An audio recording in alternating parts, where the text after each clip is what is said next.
What's up guys, General Fly here today with another video. In this video we're going to be discussing the prices of Global and how much it's going to cost. Now, as many of you probably already know, Global is going to be part of the subscription. Of course, the only subscription we have now is Live, so it's going to be part of the Live. Now, surely Solo will be Global, sorry, will be part of Solo, because it only makes sense, doesn't it? Well, actually no. Global is only going to be part of the Live feature, and Solo will have the same regions it had before, and well, it kind of all makes sense. I think, in my opinion, that the reason Infinite Flight is keeping Solo without Global is because they want Solo, they want people to continue buying regions for Solo.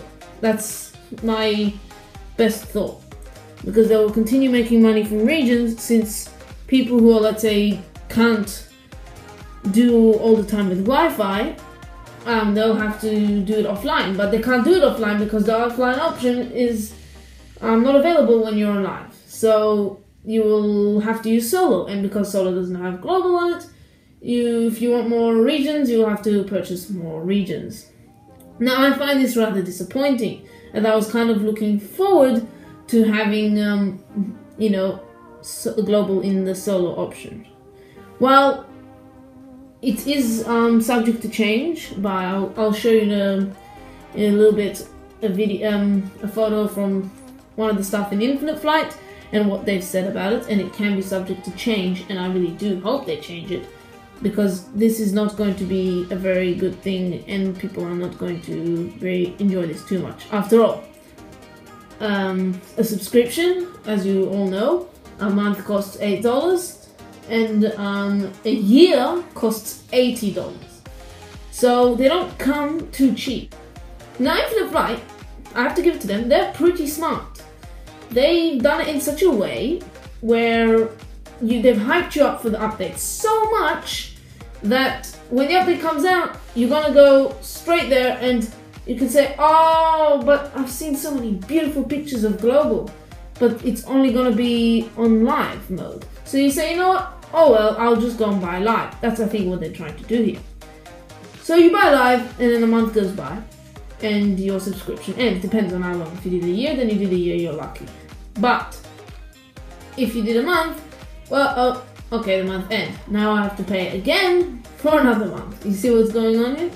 So basically, I feel like they kind of made a trap here for people to continue purchasing. Now, that's something that a company would always do. They would always make some kind of thing, to get money back. But the way they've done it here is, I don't find it as a very nice way of doing it. And plus, if you want to enjoy it offline, you can't enjoy it offline.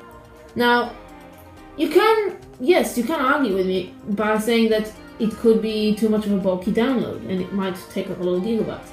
But that is not an excuse, because they can always reduce the resolution or take away countries that will then reduce the amount of, information that you have to download. So overall, not very happy with that. Anyway, so now I'm going to show you what one of the staff at Infinite Flight have said about this. I have here a screenshot of of someone named Philip, and he's a staff at Infinite Flight, and this is what he wrote. He wrote, "The current plan, it might change in the future, is that without a subscription you will have access to the same regions, more or less, you have access to today, but with the new terrain quality, you won't be able to fly from one region to another though." So basically what it is telling us is you will only be able to have Global on Live, and you will not be able to have Global on Solo. That's basically what it's saying. But if you see here, it says it might change in the future. So this could be subject to change in the future, but with the way Infinite Flight works, I believe so that they will probably keep this. But don't get me wrong, they could possibly change this. Now, if you look at Infinite Flight in general, the whole pricing scheme, just to enter the app, of course, it's $8. When you get into the app, you will have, options between purchasing planes and regions. Now you have a lot of planes to purchase and quite a little limited amount of planes to actually use. So hundreds and hundreds of dollars worth in planes and regions just to purchase them. I mean, a plane can cost from, what is it, like $5 to $8 each. Some are for free if you purchase more planes. So obviously what you have to understand about Infinite Flight is that things do not come too cheap, and there's a lot of in-app purchases out there in the game to aid your app. So yeah. If you haven't already, don't forget to comment, share, like and subscribe. Thanks for watching.